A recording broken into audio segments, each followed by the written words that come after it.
Guys, in this module, I'm going to talk about socializing and whether it comes to eating out or also having drinks. Now, it's very important when it comes to any diet that it has to be sustainable, it has to be adherent. And I don't expect any of you to become hermits over the next 60 days. So, we have to develop strategies and put things in place so that we can still live a normal life, still socialize with our family and friends, go out for food, and still stay on track regards things. The first thing I want to say is that you need to be kind of aware of when you're going to be going out, if it's at the weekend or if some event is coming up, so you can plan accordingly for this. Now, as you will see, if you haven't already watched the nutrition videos, when it comes to fat loss, the number one thing we want to focus on is to be in a calorie deficit. Now, to get in the calorie deficit over the course of a week, you have to multiply your daily calorie target by 7.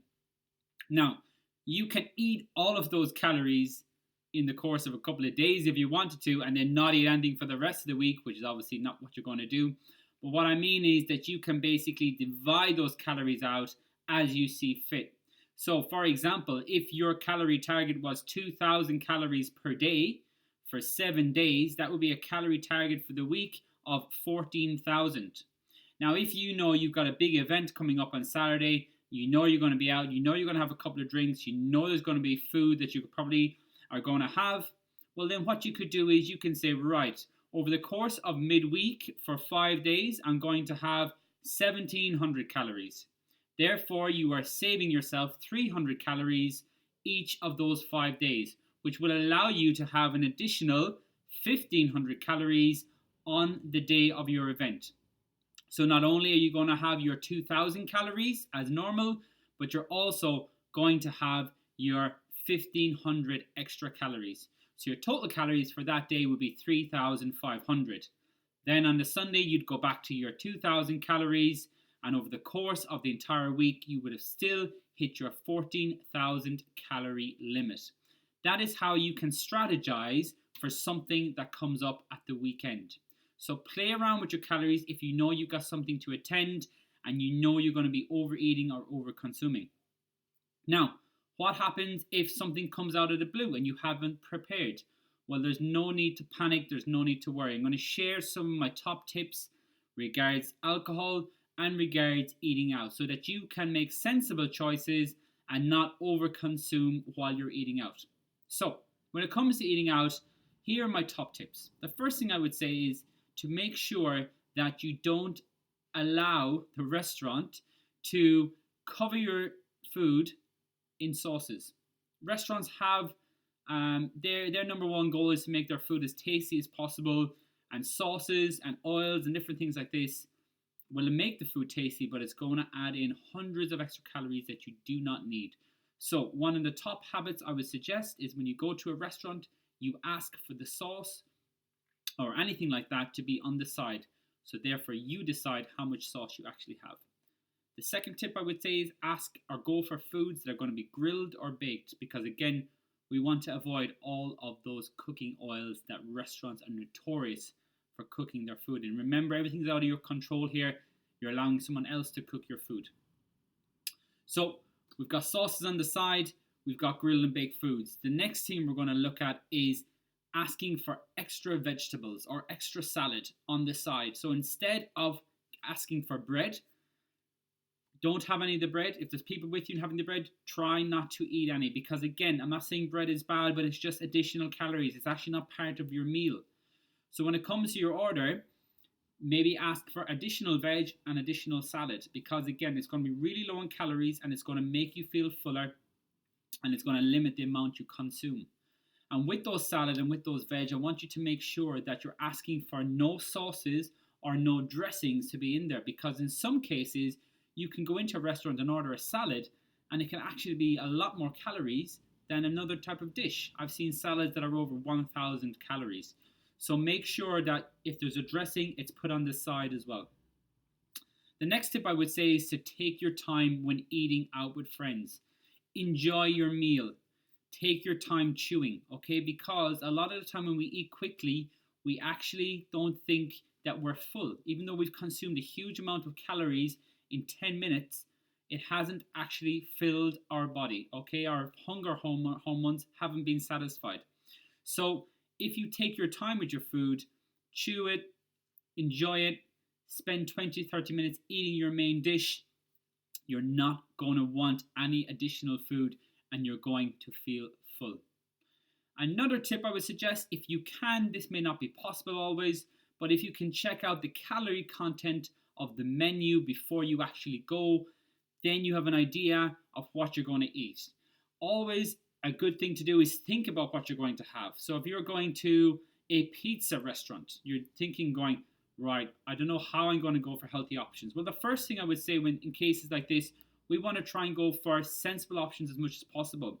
Going for things like thin crust as opposed to thick crust are going to save you some calories. Going for a vegetarian option as opposed to a full meat option. Or another thing, avoid house specials as much as possible. These are just dishes that have got way more calories just added. When it comes to this, we have to think about limiting our calorie consumption but still enjoying our food. So that's the way I would approach maybe going to a fast food restaurant or something where you don't think you're going to get healthy options. So again, think along the lines of a lean person, somebody who's in tip-top shape. How would they approach going to a restaurant? How would they approach going to a place that doesn't have many sensible options? I'll tell you a story. I went to McDonald's a couple of months ago, and I never really go to McDonald's just because I don't really enjoy the food. But I went there just out of curiosity to see if I could actually get something quite healthy. And what I did was I ordered a chicken grilled burger that was in their Supreme section. I asked for the burger with no sauce, so there was no mayonnaise, there was no a house sauce or whatever was there. I asked them to put it on the side so they wouldn't put it into the burger. And I just got the grilled chicken breast, I got the bun, and I got the salad. I didn't ask for any fries, and instead I asked for a house salad, again without the dressing. Now the house salad was absolutely huge. It filled me after eating that I wasn't even that hungry, and then I had a grilled chicken sandwich to look forward to. The total amount of calories was under 400 calories for those two things together, going by MyFitnessPal. That just shows you that you can go into places like Subway, you can go into McDonald's or KFC or Burger King or Pizza Hut, and you just need to just think along the lines of somebody who's in really good shape. What would they go for? Now, when it comes to drinking, and I know this is an important part, again, of our social circle, going out with friends, we want to keep our lifestyle and our day-to-day as normal as possible. Again, there are different tips that I apply myself when I go out, and I try to get my clients to do, and hopefully you will take these on board as well. The first thing I would do is we're not wasting calories. So remember, consuming alcohol has 7 calories per gram of alcohol. So it is quite high calorie. And the thing about drinking alcohol is it doesn't actually make you feel full a lot of the time because you're not actually eating anything. You're just consuming the calories through a liquid form. So what I would say is that go for sensible options that are lower in calories. Low calorie beers, Bud Light, Coors Light, these are much lower in calories, and maybe go for bottle form as well. You're looking at around 120, 100, 150 calories depending on the beer you go for. Again, not super high in calories, and you're limiting the amount of consumption you're having. When it comes to spirits, go for clear spirits, white wines. These are low in calories as well. You're looking at just under 100 calories for these. And again, with your mixers, do not waste calories with normal Coke, normal Fanta, normal 7-Up.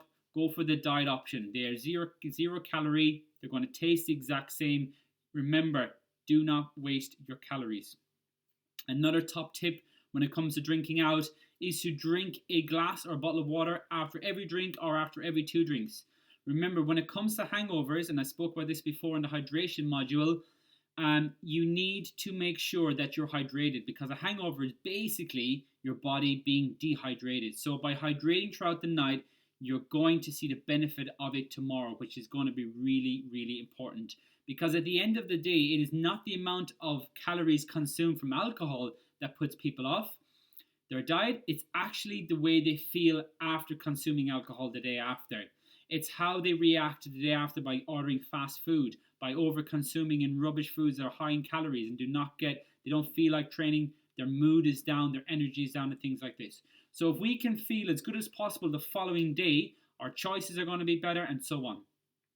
A good top tip to go with, if you know your drink limit that will allow you to still train the following day, do not exceed that limit. So that might be 4 drinks, it might be 5 drinks, whatever it is, space those drinks out throughout the night. Okay, so you can still go out and consume, but don't overdo it. So if you are somebody who goes out and binge drinks at the weekend, you're not going to see the results, guys. It's as simple as that. You are going to ruin 2 days of the weekend.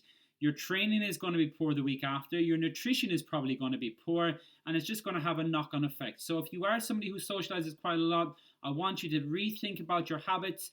Try to include some of these new options, and try to just, you still have your social life, you can still have your beers, switch some things around, and just try to think about hydrating yourself so that the following day you can go more or less back on track. A good thing to do, as I said at the start of this module, is to plan ahead, save yourself some additional calories so that if you do have your drinks over, you're feeling quite good. The final thing I would say in relation to a big night out is to train on the day of the event. So do one of your hardest sessions on that day. It's going to put your body kind of in repair mode. So anything you actually are consuming, it's going to get soaked up that bit quicker. So that's a good final tip I would suggest to you. So again, if you have any queries or any questions in relation to this, fire them onto the Facebook group. I'd love to see some pictures of some of your drinks or some of your meals out. Again, just to add accountability and to share some of the things you're having on a day-to-day basis, guys.